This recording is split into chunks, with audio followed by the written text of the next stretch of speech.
My name is Opal Henderson, and I'm 72 years old.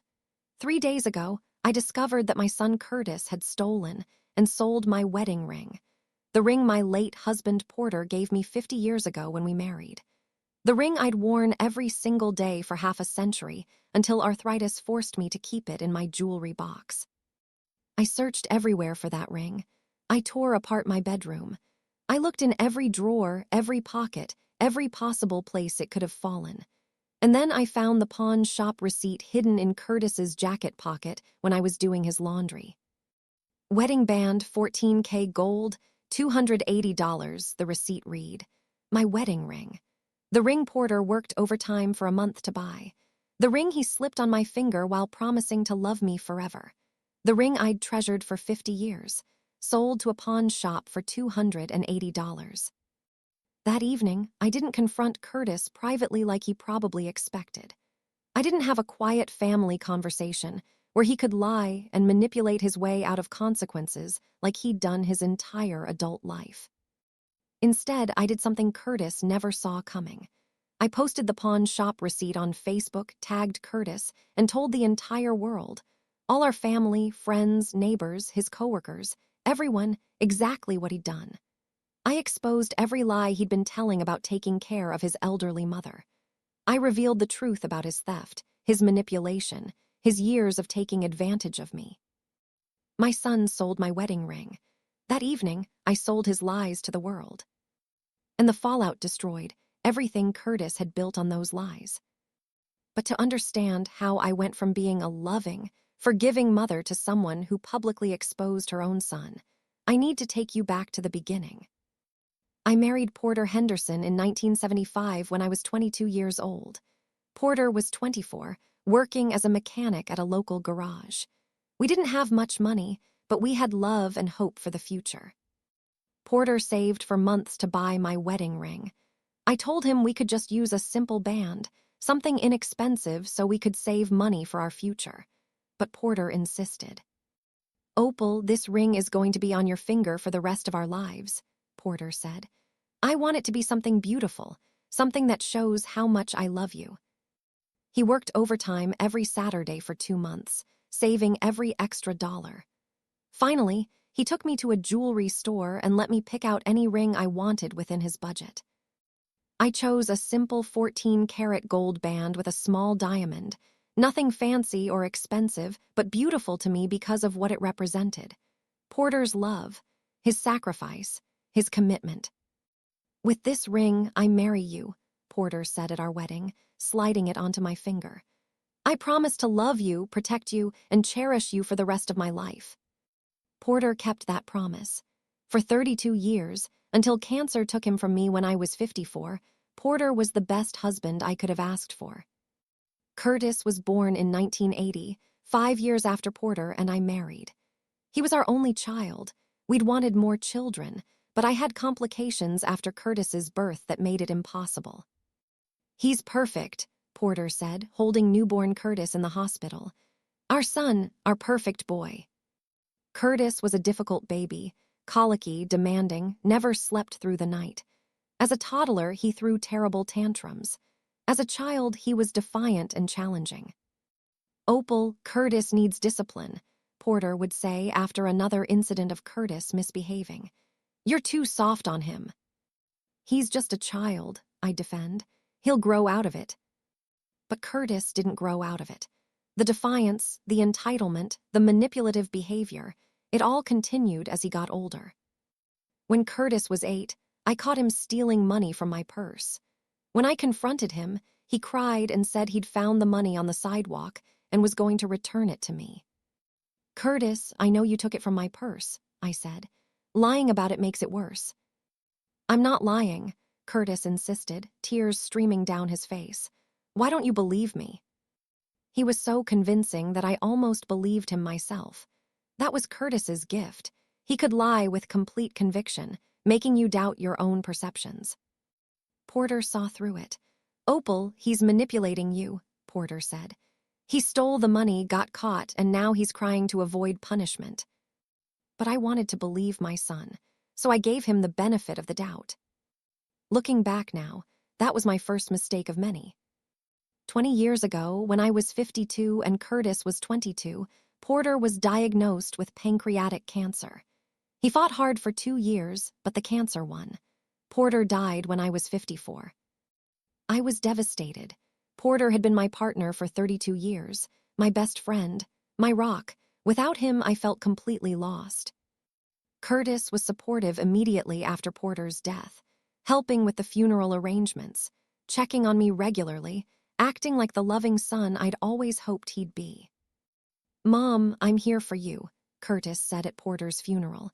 "Whatever you need, I'll take care of you. That's what Dad would have wanted." I was grateful. For the first time in years, Curtis seemed mature and responsible. Maybe losing his father had changed him. But within months, Curtis was back to his old patterns. He started asking me for money, small amounts at first, then larger and larger sums. "Mom, I need to borrow $500, Curtis would say. "My car needs repairs. I'll pay you back next month." He never paid me back, but he always had a reason why: unexpected expenses, job problems, just needing a little more time. I kept giving him money because I was lonely and grieving, and Curtis's visits were the only family contact I had. If I said no, he'd stop coming around. So I said yes, even when I couldn't afford it. 15 years ago, Curtis married a woman named Estelle. I liked Estelle initially. She seemed kind and down-to-earth. I hoped marriage would make Curtis more responsible. For a while, it seemed to work. Curtis got a steady job at a warehouse. He and Estelle rented a small house. They seemed happy. But then Estelle got pregnant. They had a son, my grandson Raymond, and suddenly everything changed. Curtis and Estelle started struggling financially. Curtis would call asking for money to help with baby expenses. I gave him what I could, dipping into the modest savings Porter had left me. "Mom, we just need help until we get on our feet," Curtis would say. "Bobbies are expensive. We didn't realize how expensive." I understood. Raising a child is hard, so I helped. But the requests never stopped. Curtis always needed money for something: electricity bill, water bill, car payment, groceries. And if I hesitated, he'd guilt me. "Mom, your grandson needs diapers," Curtis would say.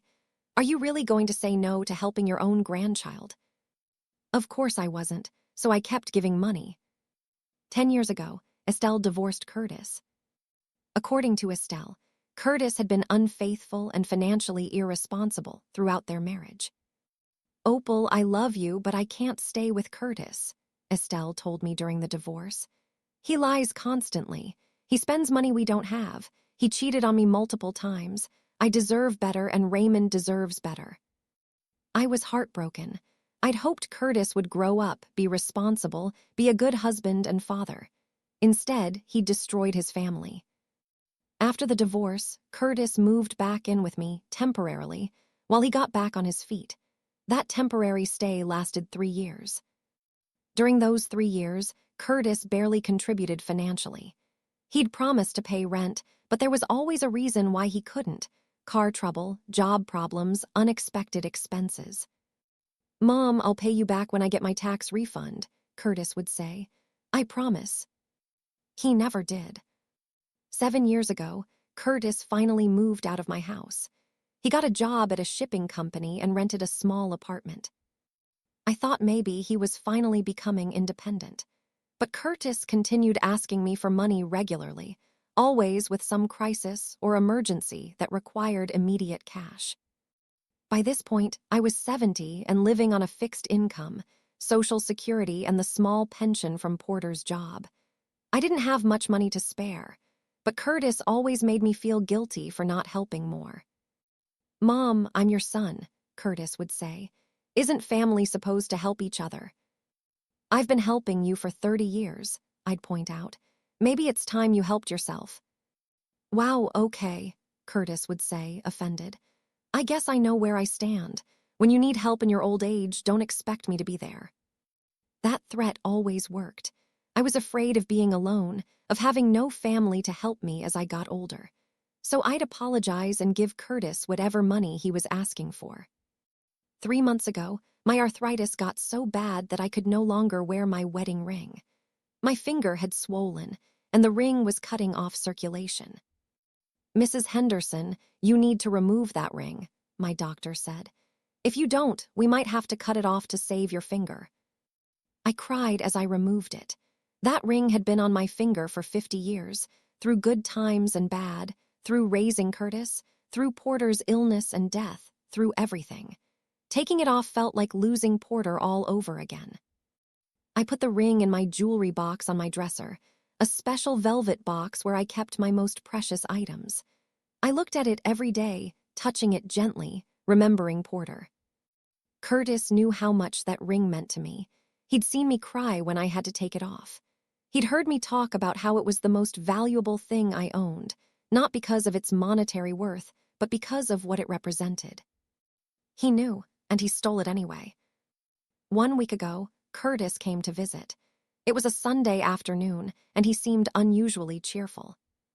"Hey, Mom," Curtis said when he arrived. "Just wanted to check on you, see how you're doing." "I'm fine," I said, pleased that Curtis was visiting without asking for money for once.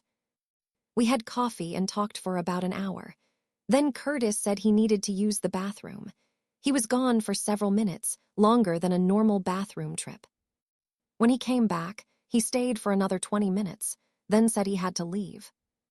"I've got some errands to run," Curtis said, "but I'll call you later this week." After Curtis left, I didn't think anything was wrong. It seemed like a normal, pleasant visit. But 2 days later, I wanted to look at my ring, something I did often, finding comfort in the memories it held. I opened the velvet box on my dresser. The box was empty.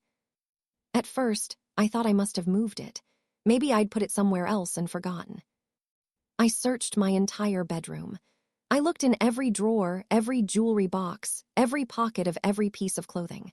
I checked under the bed, in the closet, in the bathroom. Nothing. I searched the rest of the house. Kitchen drawers, living room cabinets, even the garage. The ring was gone.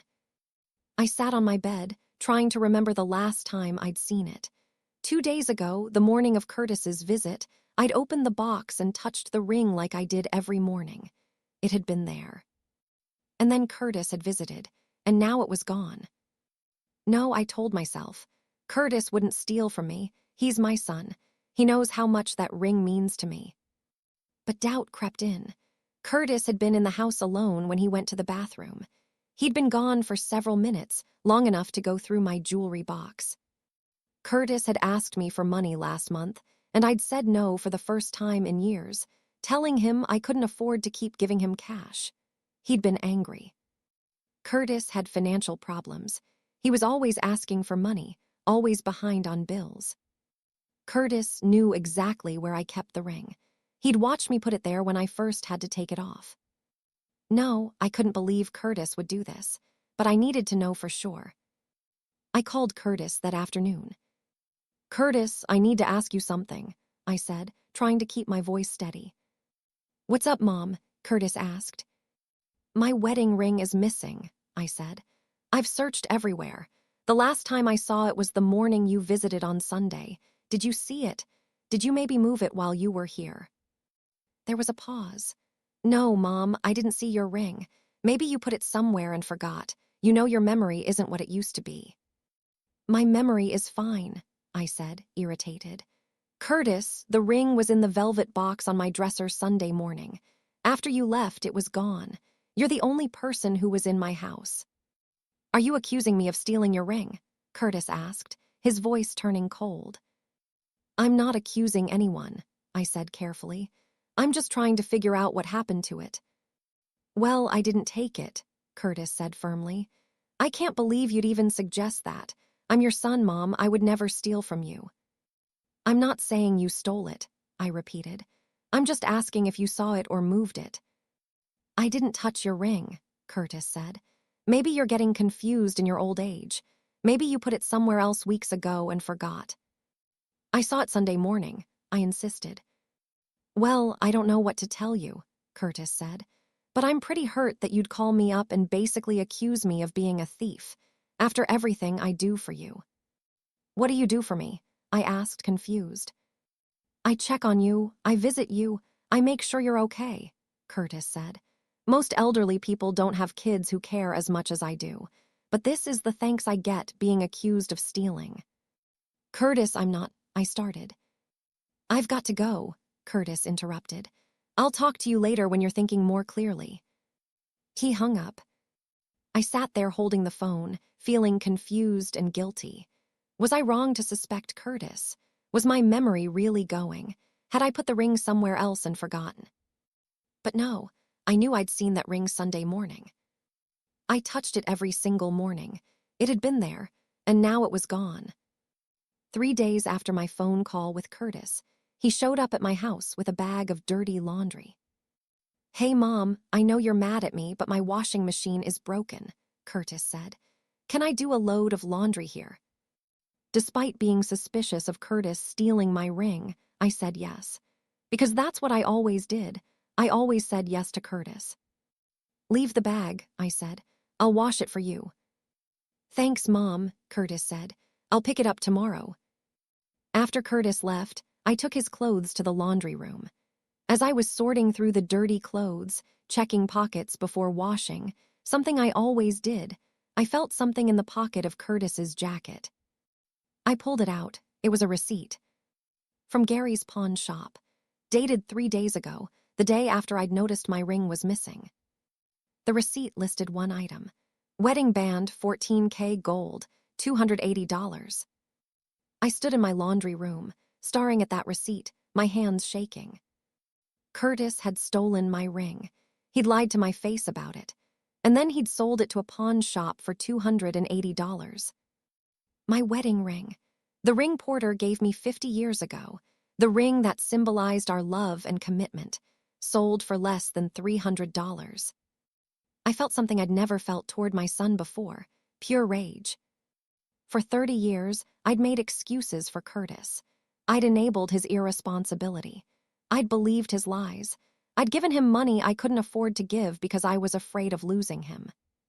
But this was different. This wasn't Curtis asking for money or being financially irresponsible. This was theft. This was stealing the most precious thing I owned, something irreplaceable, something with profound sentimental value, and selling it for beer money.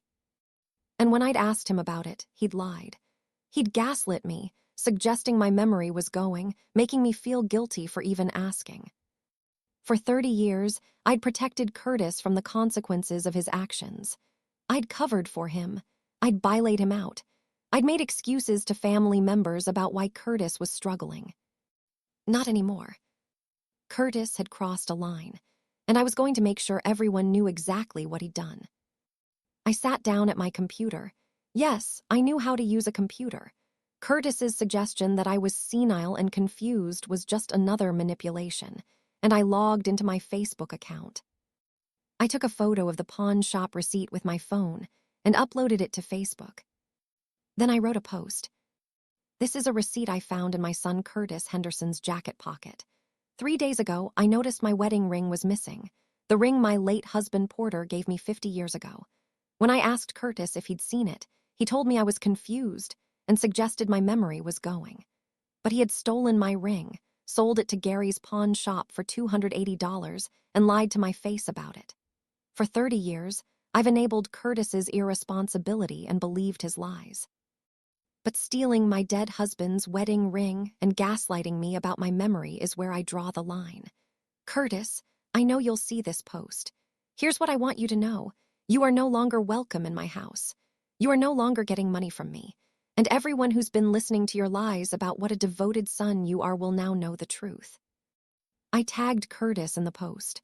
I set it to public so everyone, not just Facebook friends, but literally anyone on the internet, could see it. And I hit post. Within minutes, the comments started rolling in. Before I continue, kindly subscribe now. Hit that like button and turn on notifications. Drop a comment, should Opal have exposed Curtis publicly? What would you do if family stole from you? Where are you watching from? United States, Canada, United Kingdom, Jamaica, Australia? Let me know. Within 5 minutes of posting the pawn shop receipt and my explanation on Facebook, The comments started flooding in. Minnie, my best friend. Oh, Opal, I'm so sorry. I can't believe Curtis would do this to you. That ring was everything to you. Geneva, my cousin. Curtis should be ashamed of himself, stealing from his own mother, and then lying about it. Theodore, neighbor. I always wondered why Curtis was always asking you for money. Now I know he's a thief. I'm so sorry, Opal. Raymond, Curtis's ex-wife Estelle's brother. This doesn't surprise me at all. Estelle always said Curtis was a liar and a thief. Now everyone can see she was right. The comments kept coming. Dozens, then hundreds. People sharing the post. Friends of friends commenting.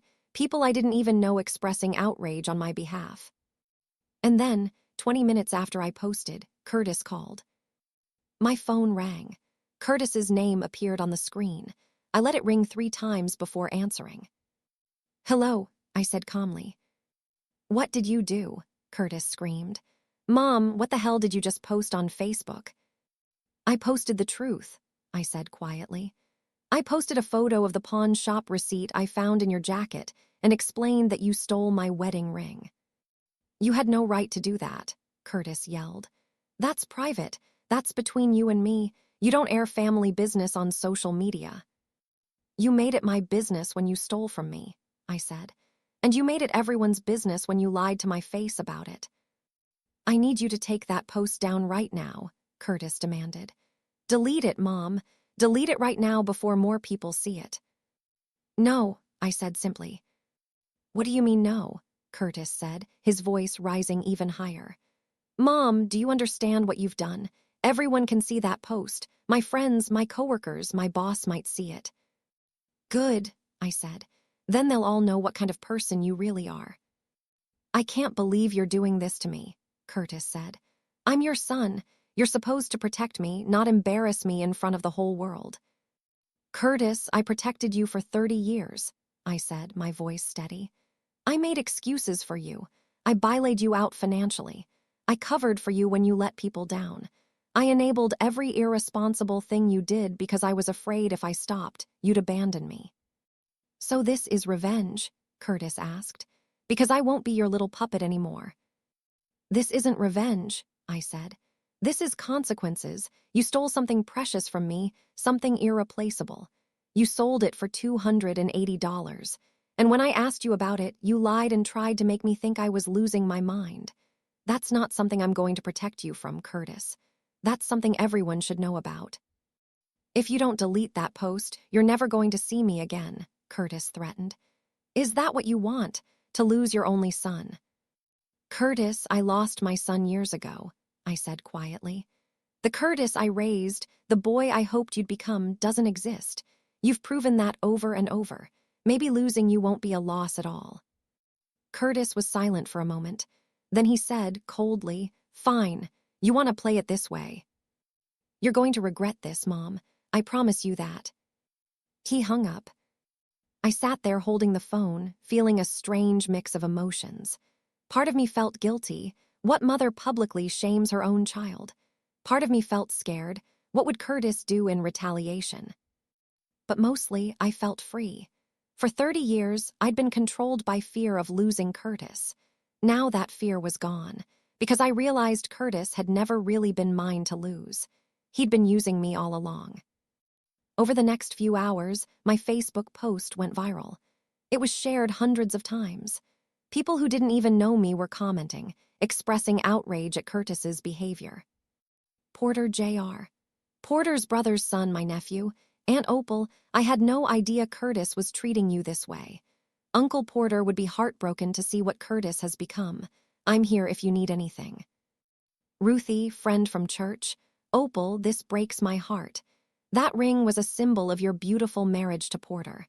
For Curtis to steal it and sell it, there are no words. You did the right thing by exposing him. Estelle, Curtis's ex-wife. Opal, I'm so sorry this happened to you. When Curtis and I were married, he stole from me too, jewelry, money from my purse, even things belonging to our son Raymond. I tried to warn you years ago that Curtis had a problem, but you defended him. I hope now you see I was telling the truth. You deserved better from your son. That comment from Estelle hit me hard. She had tried to tell me Curtis was stealing from her during their marriage, but I defended Curtis, suggesting Estelle was exaggerating or misunderstanding. Now I realized Estelle had been telling the truth all along, and I'd chosen to believe Curtis's lies instead. Within hours of the post, family members I hadn't heard from in months started calling and messaging me. My sister Minnie called first. "Opal, I just saw your Facebook post. Is it true? Did Curtis really steal your wedding ring?" "Yes," I confirmed. "I found the pawn shop receipt in his jacket pocket. He sold it for $280. "Oh, Opal," Minnie said, her voice breaking. "I'm so sorry, Porter's ring. How could Curtis do that?" "I don't know," I admitted. "But Minnie, I need to ask you something. Has Curtis asked you for money recently?" There was a pause. "Yes," Minnie finally admitted. "About 2 weeks ago, he called saying he needed to borrow $500 for car repairs. I gave it to him because he said you'd recommended he ask me since you couldn't help him right now." "I never recommended any such thing," I said. "And I doubt he needed car repairs. He probably used that money for bills or to pay off debts." "So he lied to me too," Minnie said, sounding hurt.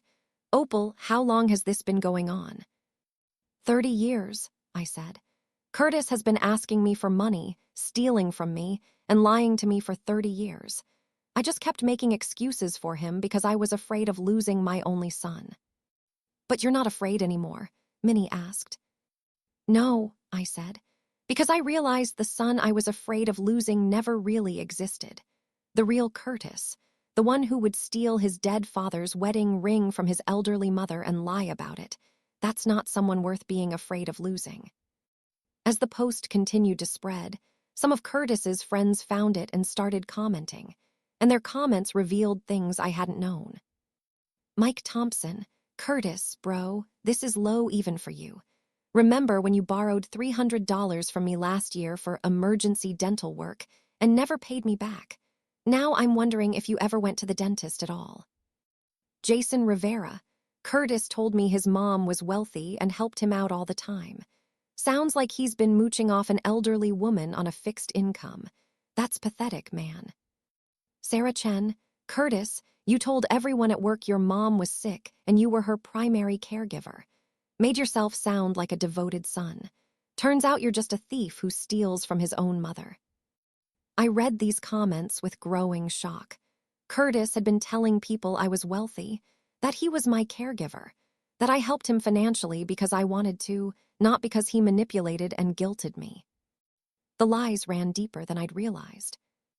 The next morning, I woke up to over 500 comments on my Facebook post and dozens of private messages. I started reading through them, and what I discovered shocked me. Message from Linda Peterson. "Hi, Opal, you don't know me, but I used to date your son Curtis about 5 years ago. I saw your post being shared. I want you to know Curtis stole from me too. He took a necklace my grandmother left me and pawned it. When I confronted him, he denied it just like he denied stealing from you. I'm so sorry this happened to you." Message from Kevin Marshall. "Mrs. Henderson, I'm Curtis's former coworker. Curtis was fired from our company 6 months ago for stealing tools from the warehouse and selling them. He told everyone he quit to take care of his sick mother. I'm sorry to see he's been lying to you too." Message from Rachel Anderson. "Opal, Curtis, and I were friends in high school. Even back then, he was stealing money from other students' lockers, items from the lost and found, even from teachers' desks. I tried to tell you once when we ran into each other at the grocery store, but you said Curtis was going through a phase. I see now he never grew out of it. I'm sorry." I sat at my kitchen table reading message after message from people who'd been victimized by Curtis over the years. Each message revealed another theft, another lie, another betrayal. And almost every message included some version of, "I tried to tell people, but no one believed me," or "Curtis lied his way out of it," or "his mother always made excuses for him." I was that mother. I was the one who'd made excuses, who'd enabled him, who'd refused to believe the truth even when people tried to tell me. Later that morning, Curtis posted his own Facebook status. "I'm disappointed and hurt by the post my mother made about me. She's struggling with memory issues and confusion as she gets older, and I think she genuinely believes I took her ring. But I didn't. I would never steal from my mother. I love her and have spent years taking care of her even when it was difficult. It's heartbreaking to see her mental decline affect our relationship this way. I'm asking everyone to please respect our privacy during this difficult family time. I stared at Curtis's post in disbelief. He was still lying, even with the pawn shop receipt as proof, even with hundreds of people calling him out. He was doubling down on the lie and now claiming I had dementia. The comments on Curtis's post were savage. Geneva, my cousin. Curtis, your mother found the pawn shop receipt in your jacket pocket. She's not confused. You're a liar and a thief. Estelle, Curtis's ex-wife. Curtis claiming his mother has memory issues is rich considering he used to claim I was crazy when I caught him stealing from me during our marriage. This is his pattern: steal, lie, and gaslight the victim. Mike Thompson, Curtis, you borrowed $300 from me for dental work and never paid me back. Your mom doesn't have memory issues. You have a theft problem. Minnie, my sister. Curtis, I'm Opal's sister and I can confirm she is perfectly mentally sound. Stop lying and admit what you did. Within an hour, Curtis had deleted his post, but screenshots had already been taken and shared. His attempt to paint me as a confused old woman had backfired spectacularly. That afternoon, I decided to go to Gary's pawn shop, the shop where Curtis had sold my ring. I wanted to see if there was any way to get it back. The pawn shop was in a rough part of town. I parked my car and walked inside, clutching the receipt Curtis had left in his jacket.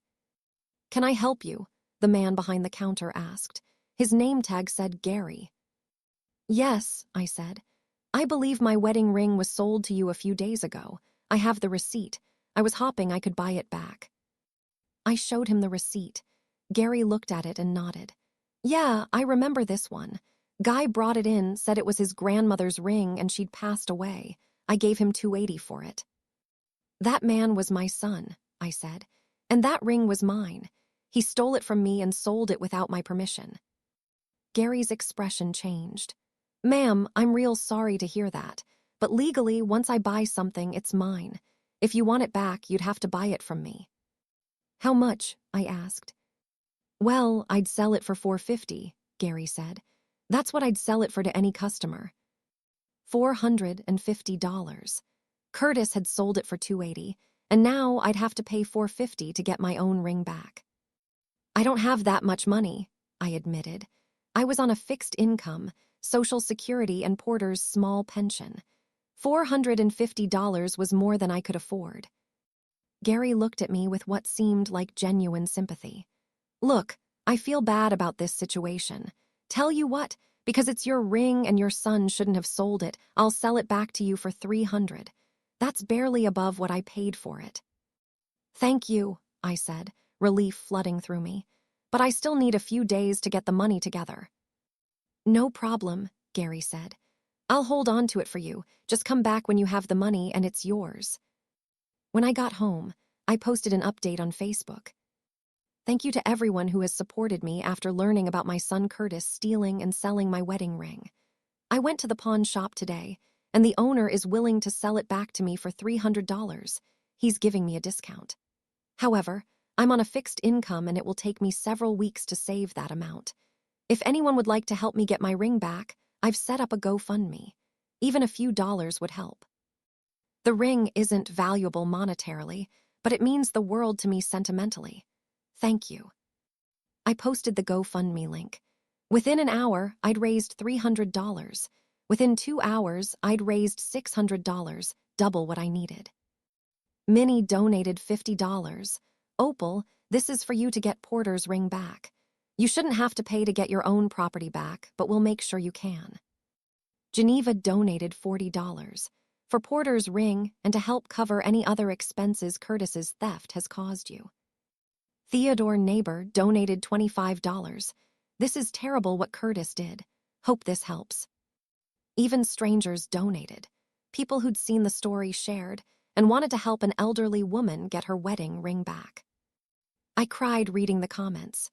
All these people, Family, friends, even strangers were more willing to help me than my own son had been. That evening, Curtis called again. This time his voice was different, not angry but desperate. "Mom, please," Curtis said. "Please take down the Facebook post and the GoFundMe. Do you know what this is doing to me? I lost my job because my boss saw the post. My landlord is threatening to evict me because other tenants saw it and complained. I can't go anywhere without people recognizing me and calling me a thief." "Curtis, you are a thief," I said calmly. "You stole my wedding ring and sold it." "I know, okay?" Curtis said. "I know I messed up. I was desperate for money. I'm behind on rent, behind on my car payment, behind on everything. I saw the ring sitting there and I thought you wouldn't even notice it was gone because you haven't worn it in months." "You thought I wouldn't notice my wedding ring was missing," I repeated, stunned by the audacity.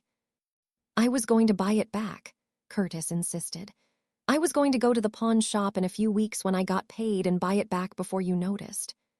"Curtis, do you even hear yourself?" I asked. "You're still making excuses. You're still lying. You stole from me. You gaslighted me when I asked about it. You tried to make me believe I was losing my mind. And now you want me to protect you from the consequences." "I'm your son," Curtis said. "Doesn't that mean anything to you?" "Being my son means you should have never stolen from me in the first place," I said. "For 30 years, being your mother meant I protected you from consequences. I made excuses for you. I enabled you.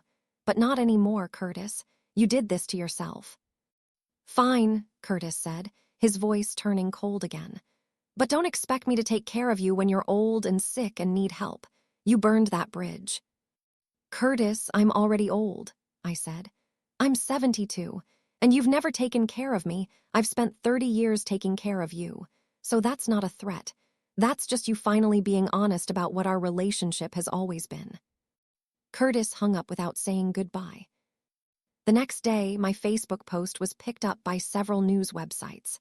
Apparently, the story of an elderly woman whose son stole her wedding ring and her decision to expose him publicly resonated with people.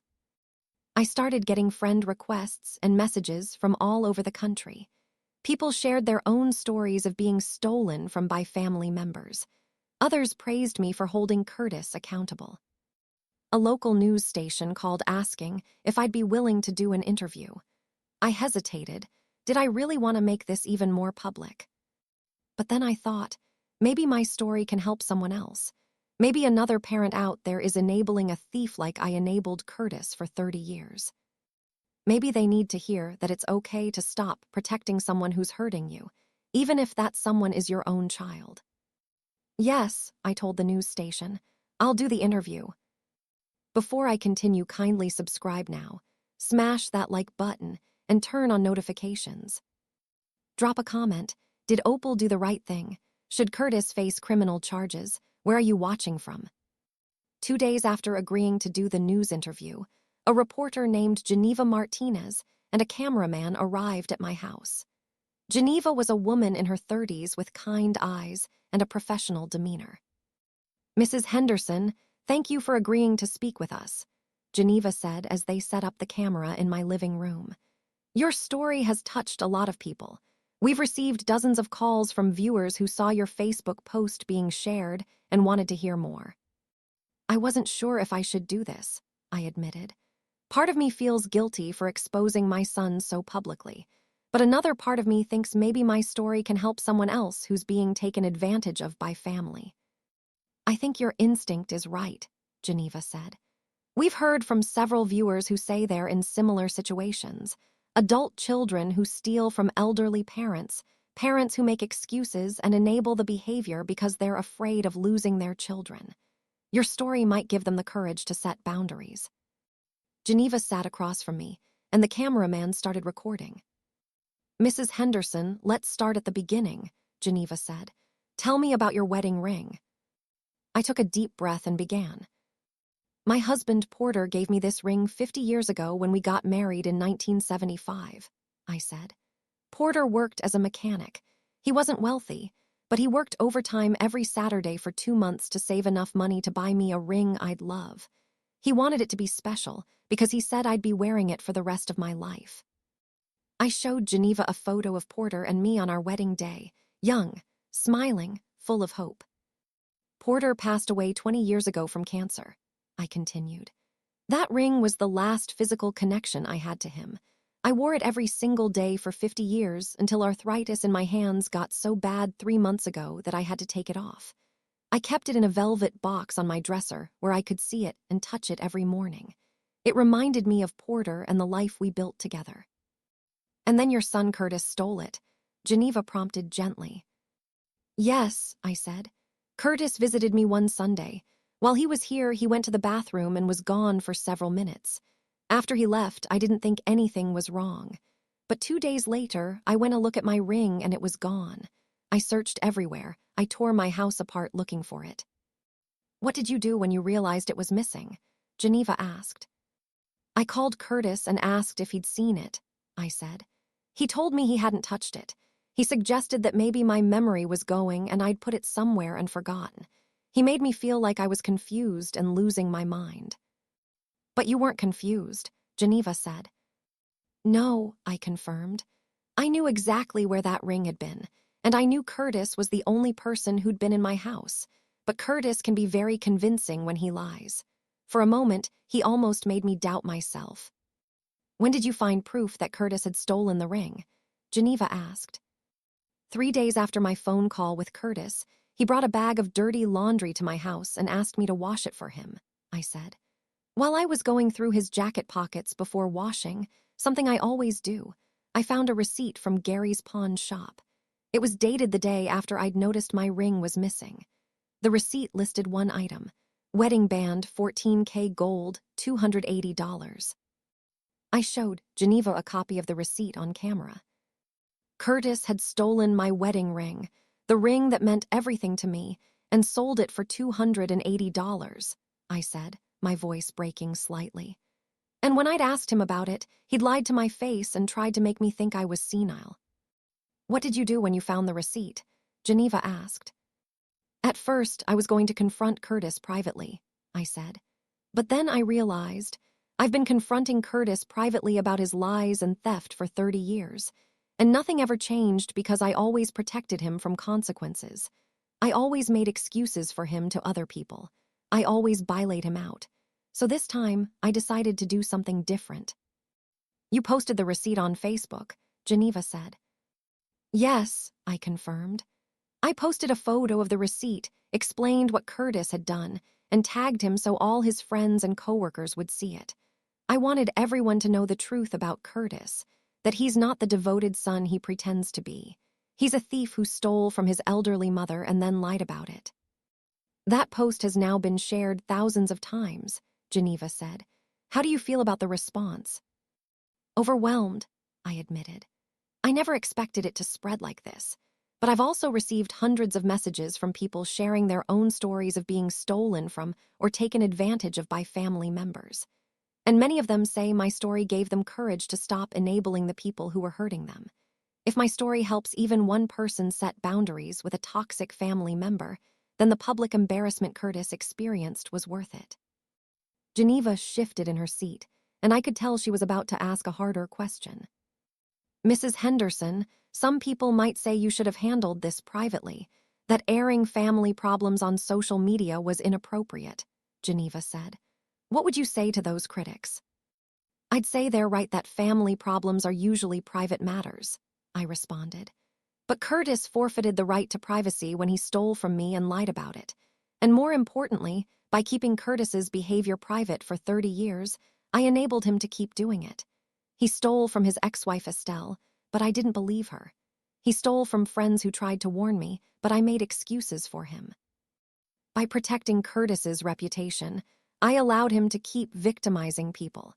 Making his theft public was the only way to stop protecting him and hold him accountable. Curtis has claimed on social media that you're suffering from memory problems and that he didn't actually steal the ring, Geneva said. What's your response to that?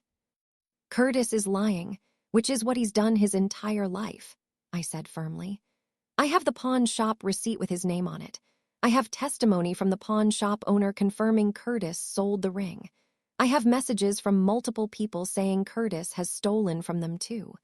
Curtis can claim I have memory problems all he wants, but the evidence speaks for itself. Have you spoken to Curtis since posting on Facebook? Geneva asked. He's called me twice, I said. The first time, he screamed at me and demanded I take the post down. He said I was embarrassing him and ruining his life. The second time, he tried a different approach. He admitted he stole the ring and begged me to take the post down because he'd lost his job and was facing eviction. Both times, I told him no. Why won't you take the post down? Geneva asked. Because Curtis needs to face consequences, I said.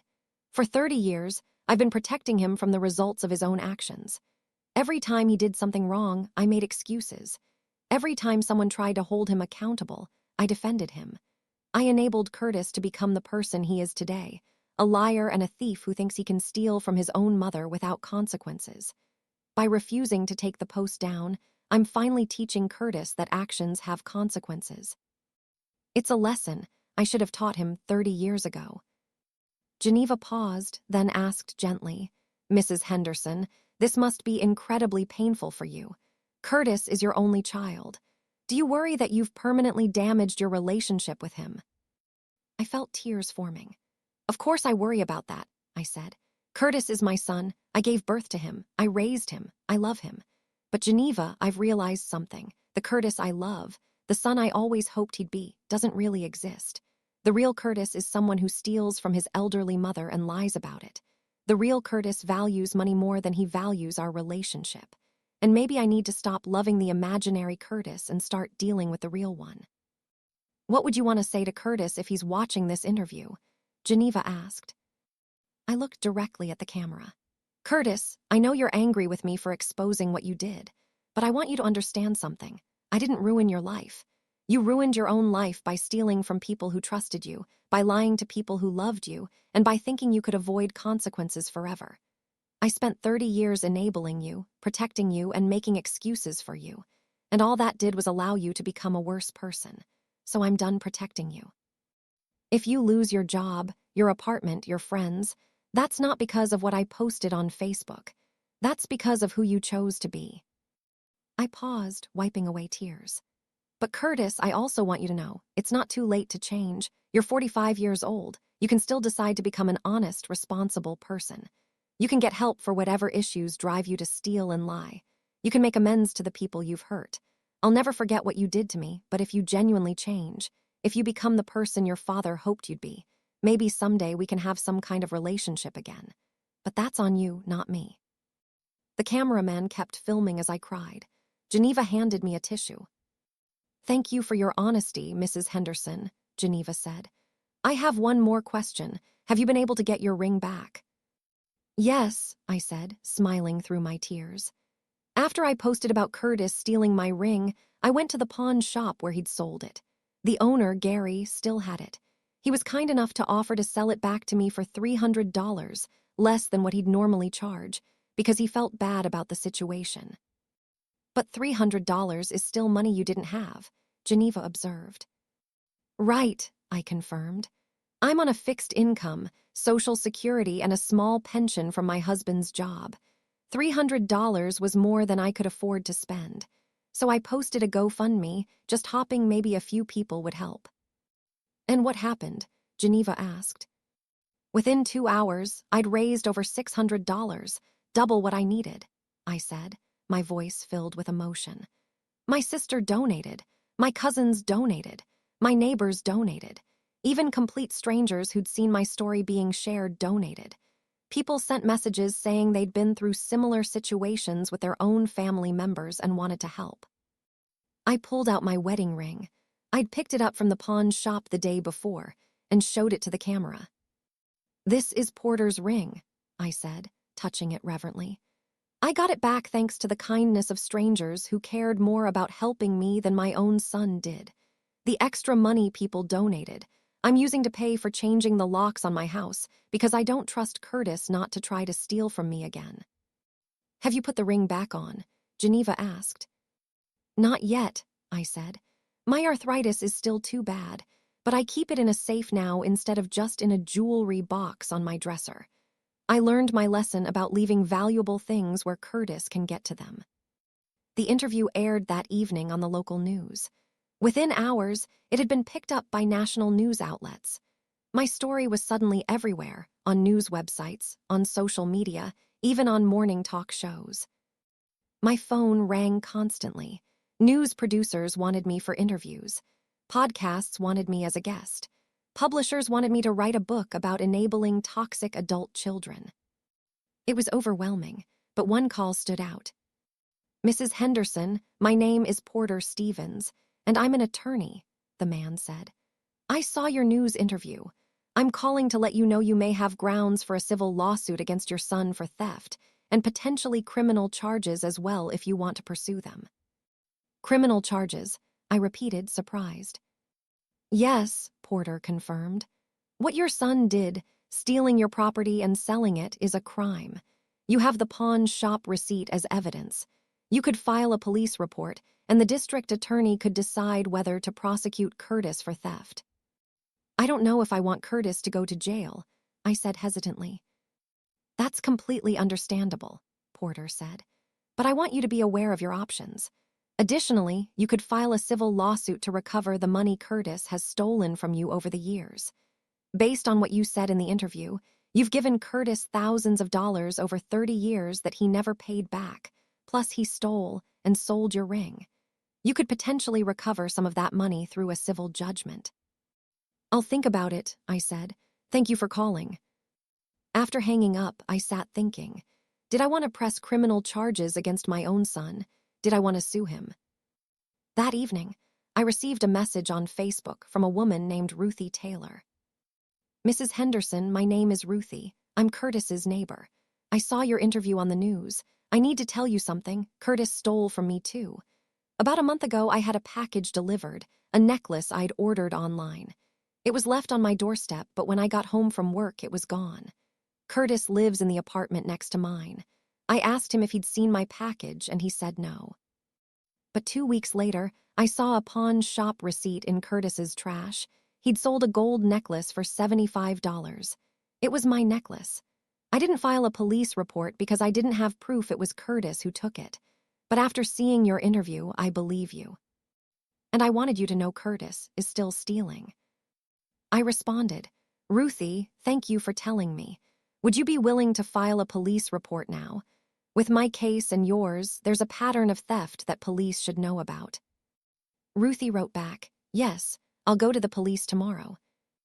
Over the next few days, I received similar messages from 3 other people, all saying Curtis had stolen from them within the past year. A former coworker whose watch went missing. A friend who'd loaned Curtis money he never repaid. A woman Curtis had briefly dated who had jewelry disappear after Curtis was at her apartment. Each person said the same thing. They'd suspected Curtis but didn't have proof, and they didn't think anyone would believe them. Now, with my story public, they had the courage to come forward. 3 days after the news interview aired, Curtis called me again. This time, his voice was different, not angry or desperate, but cold and calculated. "Mom, congratulations," Curtis said sarcastically. "You got what you wanted. I've lost my job. I've lost my apartment. My friends won't talk to me. Strangers recognize me on the street and call me a thief. I hope you're happy." "Curtis, I didn't want any of that for you," I said.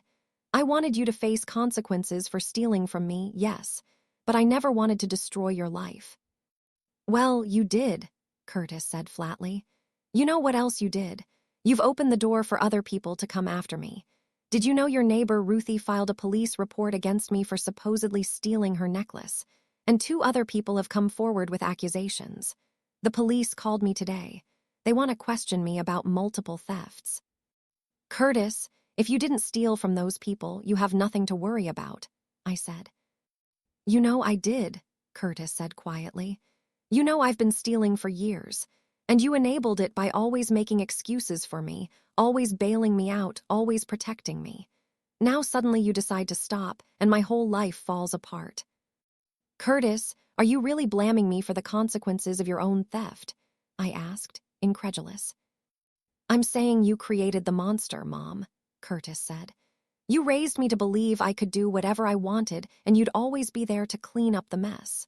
For 30 years, that's exactly what you did. Then you suddenly changed the rules, and now you're acting surprised that I'm angry about it. You're right, I said, and Curtis seemed startled that I agreed. I did enable you for 30 years. I did make excuses for you. I did protect you from consequences. And that was wrong. I should have held you accountable a long time ago. But Curtis, that doesn't excuse what you've done. You're a grown man. You chose to steal. You chose to lie. You chose to hurt people. Those were your choices, not mine. Whatever helps you sleep at night, Mom, Curtis said. Just know this, you and I are done. Permanently. Don't call me. Don't try to see me. I don't have a mother anymore. Curtis, I started, but he'd already hung up. I sat holding the phone, crying. Despite everything Curtis had done, he was still my son. And hearing him say we were done permanently, that hurt more than I'd expected. The next day, I received a call from Detective Opal Green from the local police department. Mrs. Henderson, I'm calling about the theft of your wedding ring, Detective Green said. We've received your neighbor's report about her stolen necklace, and 2 other individuals have come forward with reports about your son Curtis as well. We're opening a formal investigation into multiple counts of theft. What does that mean? I asked. It means we're gathering evidence against Curtis for stealing from multiple victims, Detective Green explained. We already have your pawn shop receipt showing Curtis sold your ring. We have similar receipts for the other victims' items. We have testimony from multiple people. We have enough evidence to arrest Curtis and charge him with theft. Will he go to jail? I asked. That depends on several factors, Detective Green said. If convicted of multiple counts of theft, he could face jail time. However, if this is his first offense, he might get probation instead. But Mrs. Henderson, I want to ask you something. Based on what you've told me about Curtis's history of stealing, I'm wondering if this might not be his first offense. Has Curtis ever been arrested before? Not that I know of, I said. But Curtis has been stealing since he was a child. I just always covered for him. We're going to look into Curtis's history, Detective Green said. Sometimes people with theft problems have prior arrests in other jurisdictions that family members don't know about. If Curtis has a criminal record, that would affect sentencing if he's convicted. Detective Green, I need to ask you something, I said. I'm Curtis's mother. Will I have to testify against him if this goes to trial? Possibly, Detective Green said. You're the victim in one of the thefts. The prosecutor may ask you to testify about what happened. Would you be willing to do that? I thought about it. Testifying against my own son in a criminal trial, that felt like crossing a line I couldn't come back from. But then I thought about Porter's ring, about the lies Curtis told, about all the other people Curtis had stolen from, about the fact that if I didn't stand up now, Curtis would keep stealing and hurting people. Yes, I said. If the prosecutor needs me to testify, I'll do it. 2 days later, Curtis was arrested. According to Detective Green, he was picked up at a friend's house where he'd been staying since losing his apartment. Curtis was charged with 4 counts of theft, 1 for my ring, 1 for Ruthie's necklace, 1 for the coworker's watch, and 1 for the girlfriend's jewelry. Each count was a misdemeanor, but together they could add up to significant jail time if Curtis was convicted. The local news covered Curtis's arrest. Man arrested for stealing from mother and multiple others, the headline read. The article included a photo of Curtis being led away in handcuffs. I saw the photo and felt sick. That was my son, the baby I'd given birth to 45 years ago, the child I'd raised and loved, and now he was in handcuffs because of crimes he'd committed. But I also felt something else, relief. Relief that Curtis was finally being held accountable. Relief that he couldn't steal from anyone else while he was in custody. Relief that I'd finally stopped protecting him. Curtis's bail hearing was held the next day. I didn't attend. I couldn't bring myself to see Curtis in court. But Detective Green called me afterward to update me. Curtis's bail was set at $10,000, Detective Green said. He'd need to post $1,000 to a bail bondsman to get out. Does he have that kind of money? I asked. I don't think so, Detective Green said. He's been calling people asking for help, but no one is willing to help him after your Facebook post and the news coverage. He's going to remain in custody until trial unless he can come up with the money. Part of me felt guilty. My son was in jail and couldn't afford to get out. Every maternal instinct told me to help him. But I thought about Porter's ring, about the lies, about all the victims, and I knew Curtis being in jail was exactly where he needed to be. Thank you for letting me know, I told Detective Green. That evening, I received a call from the jail. You have a collect call from an inmate. Will you accept the charges? It was Curtis. I hesitated, then accepted the call. Mom, Curtis's voice came through, sounding desperate. Mom, I need you to bail me out. I can't stay in here, please. Curtis, I'm not bailing you out, I said quietly. What? Curtis said, shocked. Mom, I'm in jail. You're just going to leave me here. Yes, I said. Curtis, for 30 years I baited you out, literally and figuratively. Every time you got into trouble, I rescued you. But that's what enabled you to keep doing bad things. So I'm not bailing you out this time. You're going to sit in jail until your trial, and you're going to face the consequences of stealing from people. I can't believe you're doing this to me, Curtis said, his voice breaking. What kind of mother leaves her son in jail? The kind of mother who finally learned that loving someone means letting them face consequences, I said. Curtis, I love you, but I'm not helping you anymore. You did this to yourself. When I get out of here, you're going to regret this, Curtis said, his voice turning angry. Maybe, I said. But Curtis, when you get out of jail, I want you to think about something. You've spent your entire adult life blaming other people for your problems. You blame me for enabling you. You blame your ex-wife for divorcing you. You blame your employers for firing you. You blame everyone except yourself. Until you take responsibility for your own actions, nothing is going to change. You'll keep stealing, keep lying, and keep ending up in situations like this. Save the lecture, Mom, Curtis said. Are you going to help me or not? No, I said, I'm not. Curtis hung up without saying goodbye. Before I continue, kindly subscribe now, smash that like button, and turn on notifications. Drop a comment. Should Opal testify against Curtis? Is leaving him in jail the right thing? Where are you watching from? 3 months after Curtis was arrested, I sat in a courtroom waiting to testify at his trial. Curtis had been in jail the entire time, unable to post bail. During those 3 months, I'd had time to think about everything that had happened and to finally make peace with my decision to expose him. Curtis pleaded not guilty to all 4 theft charges, despite the overwhelming evidence against him. His public defender had apparently advised him to take a plea deal, but Curtis refused. He wanted his day in court, convinced he could somehow talk his way out of consequences like he'd done his entire life. Today was that day, and I was about to testify against my own son. The courtroom. The courtroom was small and utilitarian, nothing like the dramatic courtrooms on TV. Judge Raymond Foster presided, a stern-looking man in his 60s. The prosecutor was Assistant District Attorney Minnie Thompson, a woman in her 40s who'd interviewed me extensively before trial. Curtis sat at the defendant's table with his public defender, Attorney Geneva Brooks. Curtis had lost weight during his 3 months in jail. His face was gaunt. His orange jail jumpsuit hung loose on his frame.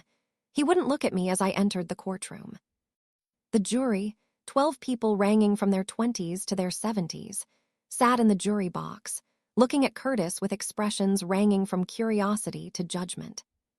The state calls Opal Henderson to the stand, Ada Thompson announced. I walked to the witness stand, was sworn in, and sat down. For the first time since I'd entered the courtroom, Curtis looked at me. His expression was hard, angry, defiant. Mrs. Henderson, please tell the jury about your relationship to the defendant, Ada Thompson began. Curtis is my son, I said, my voice steady. My only child. I raised him by myself after his father died 20 years ago. And can you tell the jury about your wedding ring? Ada Thompson asked. I told the jury the entire story. How Porter had worked overtime to buy the ring 50 years ago. How I'd worn it every day until arthritis forced me to remove it 3 months before the theft. How much the ring meant to me as my last physical connection to my late husband. What happened on the day your ring went missing? Ada Thompson asked. My son Curtis came to visit on a Sunday afternoon, I said. We had coffee and talked for about an hour. Then Curtis said he needed to use the bathroom. He was gone for several minutes, longer than a normal bathroom trip. After he left, I didn't think anything was wrong. But 2 days later, when I went to look at my ring in the velvet box where I kept it on my dresser, the ring was gone. What did you do when you discovered the ring was missing? Ada Thompson prompted. I searched everywhere, I said. I tore my house apart looking for it. When I couldn't find it, I called Curtis and asked if he'd seen it. What did Curtis say? Ada Thompson asked. He said he hadn't touched it, I replied. He suggested that maybe my memory was going and I'd put the ring somewhere and forgotten. He made me feel confused and like I was losing my mind. But you hadn't forgotten where the ring was, had you? Ada Thompson asked. No, I said firmly. I looked at that ring every single morning. I touched it every day. I knew exactly where it was, and Curtis was the only person who'd been in my house. When did you discover proof that Curtis had taken the ring? Ada Thompson asked.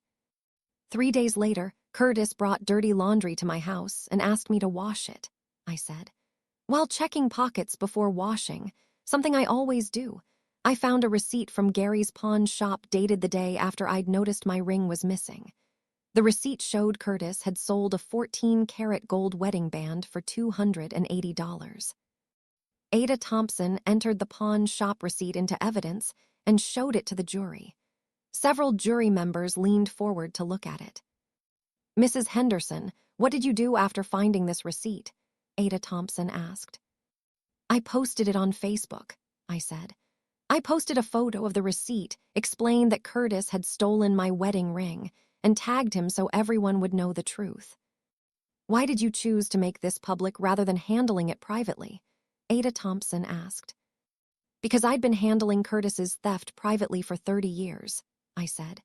And all that did was enable him to keep stealing. Curtis had stolen from his ex-wife, from friends, from coworkers, and I'd made excuses for him every time. By making his theft of my ring public, I was finally holding him accountable and warning others about what he'd done.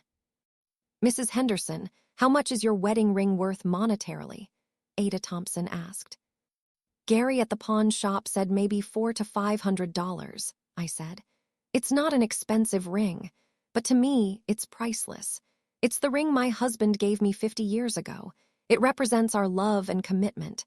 No amount of money could replace what that ring means to me. And Curtis knew how much the ring meant to you? Ada Thompson asked. Yes, I confirmed. Curtis watched me cry when I had to take the ring off due to arthritis. He knew it was the most precious thing I owned, and he stole it anyway. After Ada Thompson finished her questions, Curtis's attorney, Geneva Brooks, stood to cross-examine me. Mrs. Henderson, you testified that you and Curtis had a difficult relationship, Attorney Brooks began. Isn't it true that you've given Curtis money over the years? Yes, I admitted. I've given Curtis thousands of dollars over the past 30 years. And Curtis never paid you back, Attorney Brooks pressed. Correct, I said. So you were angry with Curtis about the money, Attorney Brooks suggested. And when your ring went missing, you immediately suspected Curtis because you were already angry with him. No, I said firmly.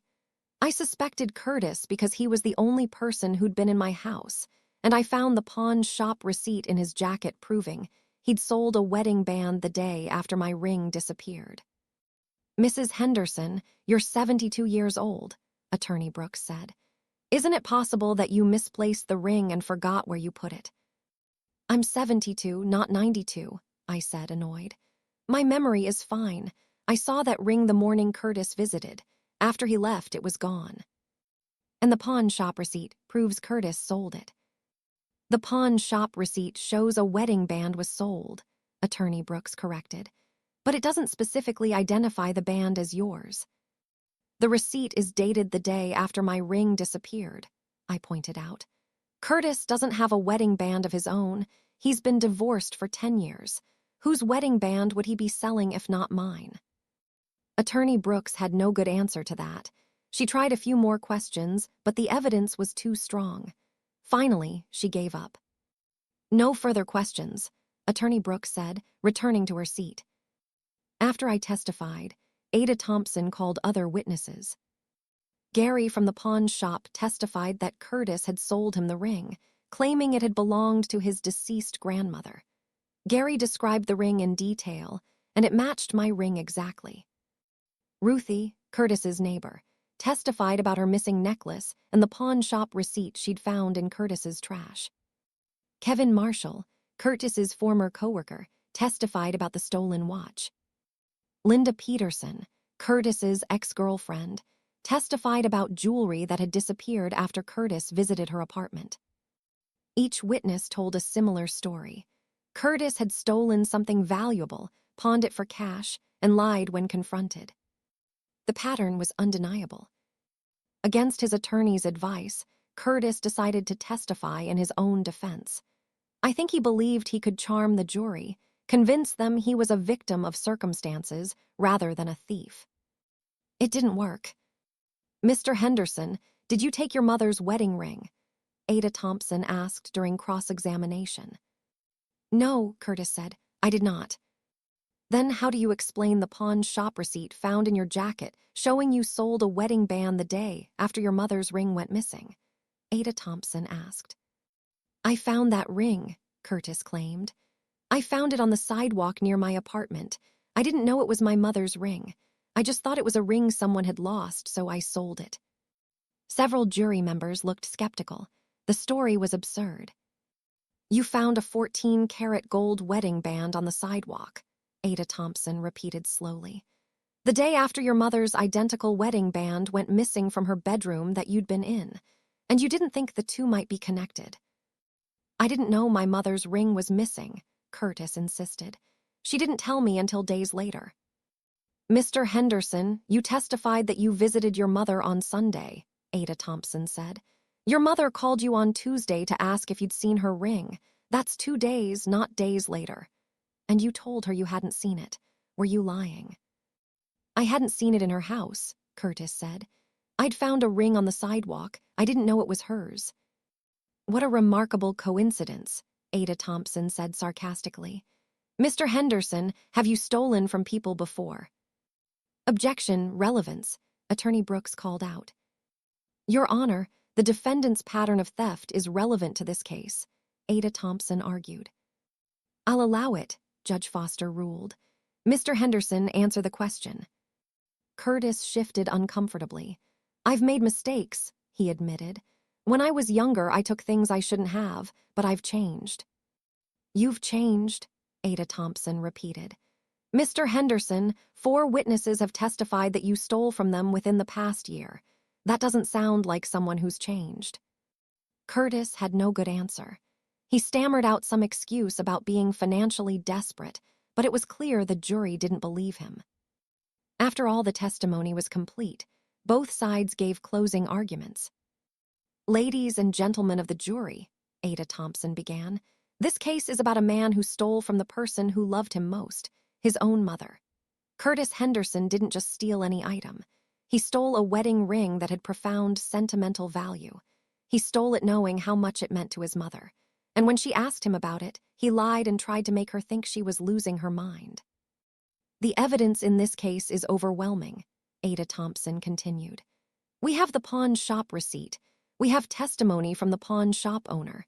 We have testimony from the victim, Curtis's own mother, about how the ring disappeared after Curtis visited. And we have testimony from 3 other victims about Curtis's pattern of stealing and pawning valuable items. Curtis Henderson claims he found the ring on a sidewalk, Ada Thompson said. That's not just unlikely, it's absurd. No reasonable person would believe that Curtis just happened to find a wedding band identical to his mother's the day after hers went missing. Curtis Henderson is a thief, Ada Thompson concluded. He's been stealing from people for years. It's time he faces consequences for his actions. I ask you to find him guilty on all counts." Attorney Brooks gave her closing argument, but it was weak. She tried to create doubt about whether Curtis had actually stolen the ring, but the evidence was too strong. She tried to paint Curtis as a victim of his circumstances, but the jury seemed unmoved. The jury deliberated for less than 3 hours. When they returned, the foreperson stood to deliver the verdict. "On the charge of theft of Opal Henderson's wedding ring, how do you find?" Judge Foster asked. "Guilty," the foreperson said. "On the charge of theft of Ruthie Taylor's necklace, how do you find?" "Guilty." "On the charge of theft of Kevin Marshall's watch, how do you find?" "Guilty." "On the charge of theft of Linda Peterson's jewelry, how do you find?" "Guilty." Guilty on all 4 counts. Curtis's face went pale. He turned to look at me, and for the first time, I saw something in his expression besides anger or defiance. I saw fear. Judge Foster scheduled sentencing for 2 weeks later. 2 weeks after the verdict, we returned to court for sentencing. Curtis's attorney had filed a motion for leniency, citing Curtis's lack of a prior criminal record and his difficult childhood.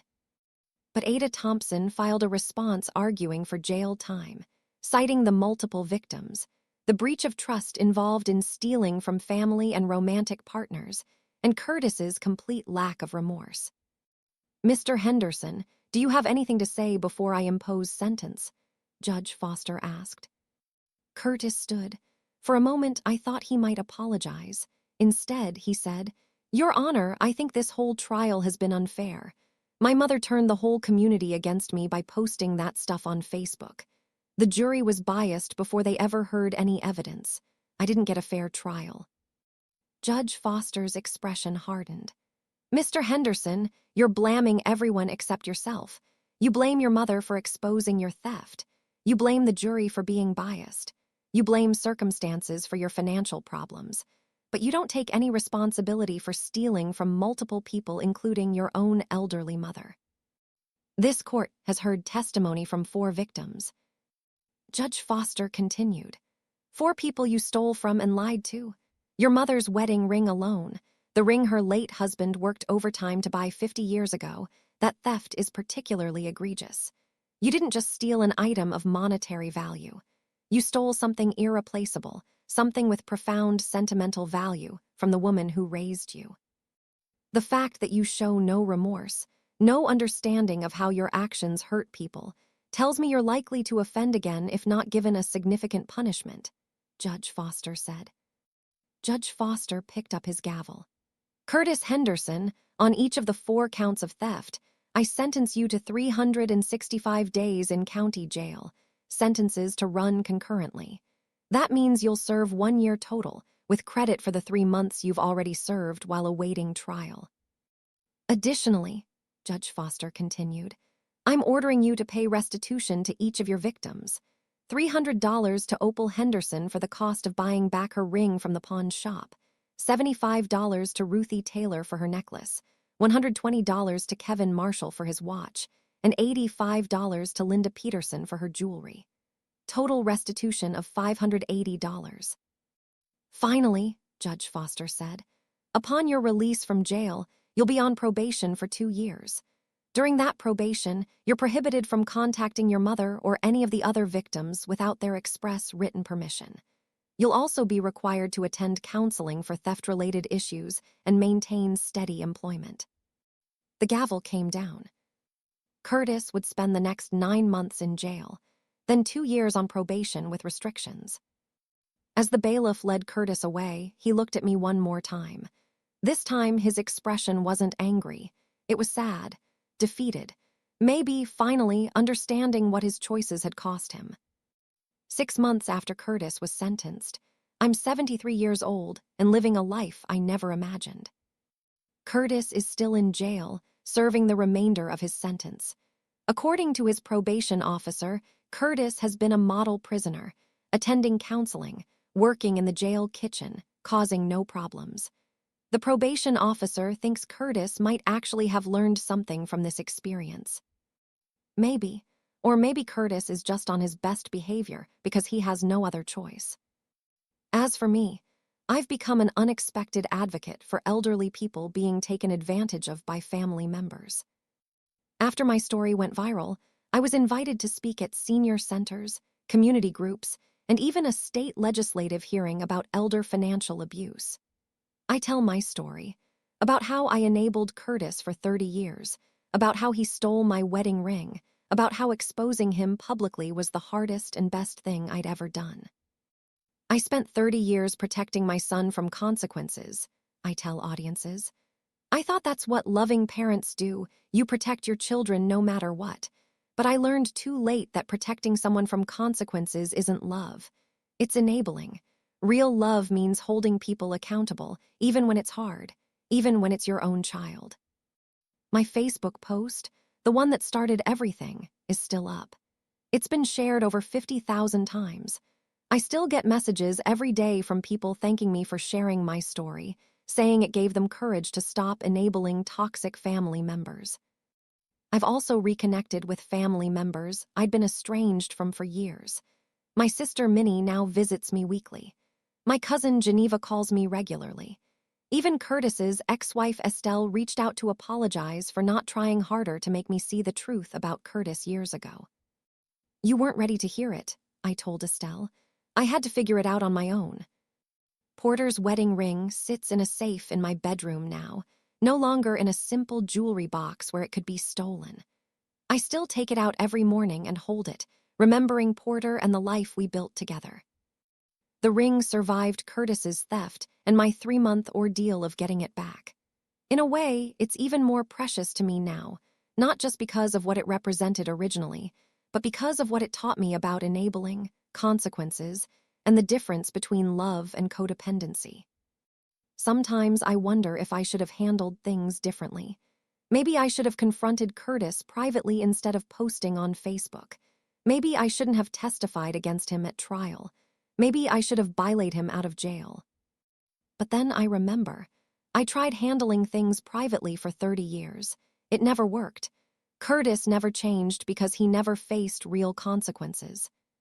By making his theft public, by testifying against him, by refusing to bail him out, I finally taught Curtis a lesson I should have taught him decades ago. Actions have consequences. Even family members can't steal and lie and hurt people without facing repercussions. Was it the right thing to do? I believe it was, not just for me, but for Curtis. Because until Curtis faces the full weight of what he's done, he'll never truly change. Last week, I received a letter from Curtis in jail. It was the first communication I'd had from him since the trial. Dear Mom, I know you probably don't want to hear from me, but I need to write this letter. I've had 6 months in jail to think about everything that's happened. 6 months to replay my life and see all the ways I screwed up. 6 months to finally understand what you were trying to tell me. You were right, Mom, about everything. I've been stealing since I was a kid. And every time I got caught, you made excuses for me. You bylaid me out. You protected me from consequences. And I learned that I could do whatever I wanted because you'd always clean up my mess. But you know what? That wasn't love. That was enabling. And by enabling me for 30 years, you helped me become the kind of person who would steal his dead father's wedding ring from his elderly mother. I'm not blaming you for my choices. I stole. I lied. I hurt people. Those were my decisions, not yours. But I understand now that by always protecting me, you prevented me from growing up and learning to be responsible. When you posted that Facebook status exposing what I'd done, I thought you were being cruel. I thought you were trying to destroy me. But now I understand. You were finally loving me the way I should have been loved all along. You were holding me accountable. You were teaching me that actions have consequences.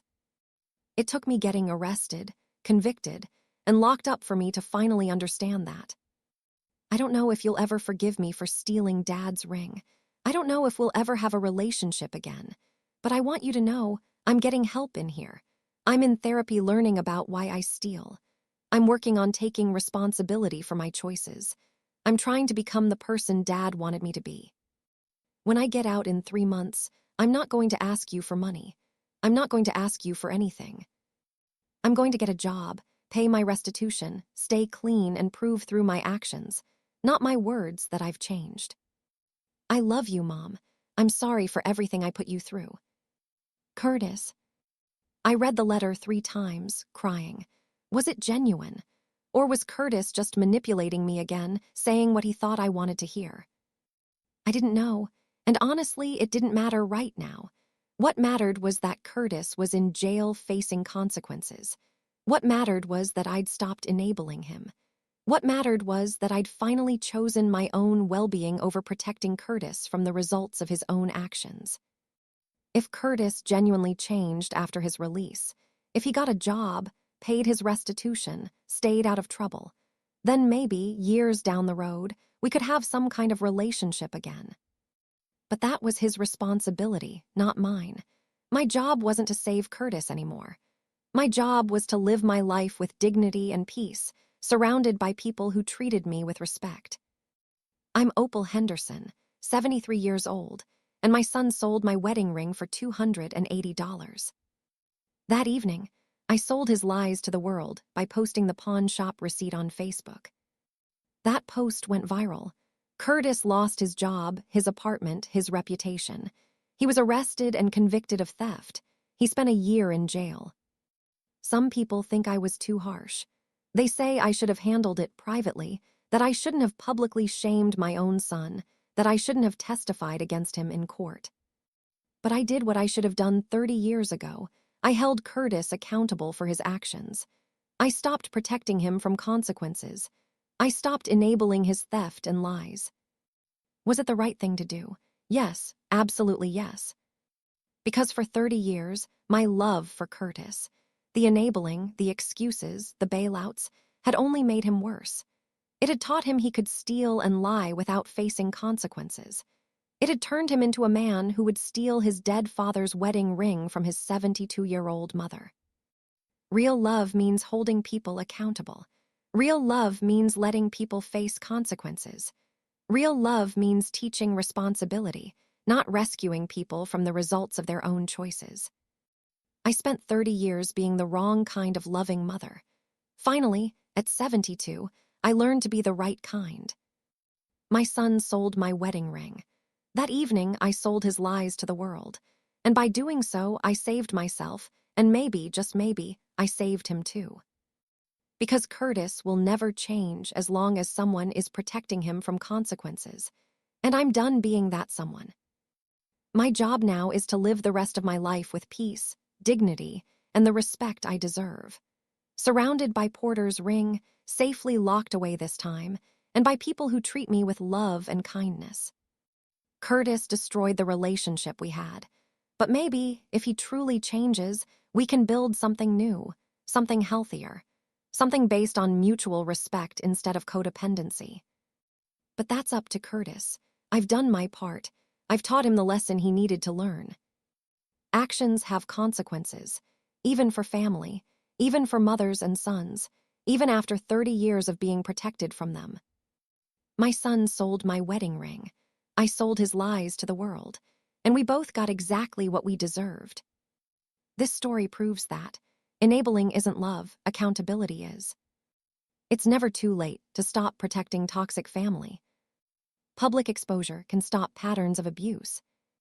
Actions have consequences even for family. Setting boundaries with adult children is healthy. Theft from elderly parents is a prosecutable crime. Community support helps abuse victims. Real change requires facing consequences. If this story inspired you, please subscribe to this channel for more justice stories. Smash that like button. Turn on notifications for new content. Drop a comment. Did Opal do the right thing exposing Curtis? Will Curtis really change after jail? Where are you watching from? United States, Canada, United Kingdom, Jamaica, South Africa, Australia, Trinidad, India, Philippines? Let me know. Remember, if adult children steal from you, document it, file police reports. Don't enable theft by staying silent. Protecting toxic family members only makes problems worse. Set boundaries even with own children. It's never too late to hold family accountable. Real love includes consequences. You deserve respect from family. Don't let guilt make you enable theft. Age doesn't mean you should accept being victimized.